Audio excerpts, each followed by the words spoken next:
Katrina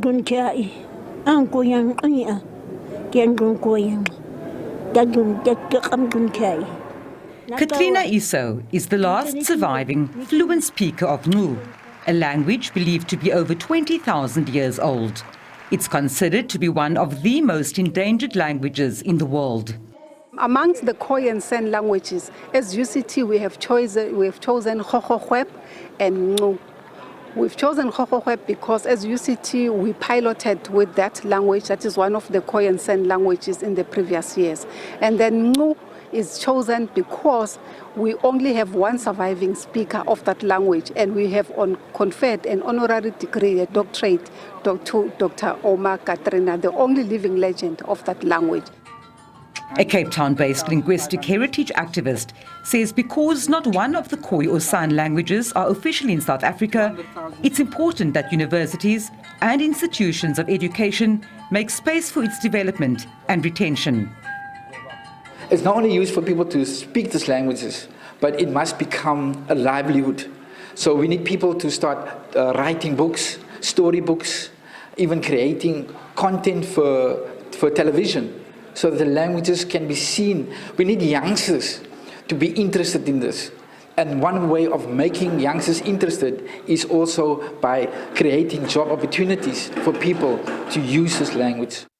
Kykie my broer, alle dinge moet se los van hy geld kan gegaar het vir 'n week se kos. As ek sê is, ek kry my op Postelam se area op die hoek om 'n pyp te roep. The university's commitment to promoting multilingualism also extends to Afrikaaps. Then when it comes to Afrikaaps, because it is a language variety in the Western Cape, and it is a variety of Afrikaans that was developed during the time of apartheid and so on, that is why we are focusing on those languages. Toe antwoord Moses en hy sê, maar wat as hulle my nie glo, nie aan my woorde vat, as hulle sê die Here het nie geappear aan my. A professor in linguistics at the University of the Western Cape describes Afrikaaps as a standalone language, which has its roots in the time of slavery at the Cape. En Moses sê, is tough. Previously regarded as inferior to suiwer or pure Afrikaans, pride in linguistic heritage over time saw Afrikaaps used to express lived and marginalized realities through literature and music. Acknowledgement for Kaaps gradually started when it was used within creative writing in the literature, starting with the works of S.V. Peterson, and then in Adam Small's creative writing. But it intensified in the 1980s because the fight was against the imposition of Afrikaans and the acknowledgement of the way we speak, the less dans, the mingles that we speak, the mixed language that we speak. So all of these previous fighters, activists, laid the groundwork for what we started doing in the 2000s very intensely. William says while not yet an official language, Afrikaaps must be developed into a language of instruction so that speakers can access education and work opportunities.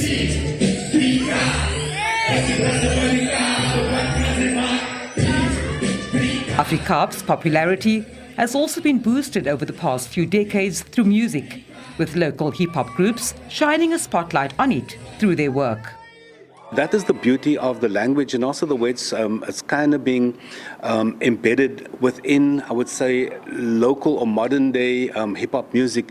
It's also giving it a room to expand as well. It's also giving other communities the opportunity to experience the beauty and the dynamic aspects of that. And one of the groups that really did it was a group that I also belonged to. I was also one of the founder members, besides Prophets of the City, is BVK Brasse van die Kaap, because with them and their popularity and what they managed to do, that also took Afrikaaps to completely new audience as well. So that also made people understand, how really, I would say, dynamic that language is, and everybody wanted a piece of it. And if we look at what's happening in South Africa today, everybody's like, awe me bro, hoe sit, awe masakin, hoe sit. So those are all, the little nuances and the terminologies that I would say originated within our culture and language.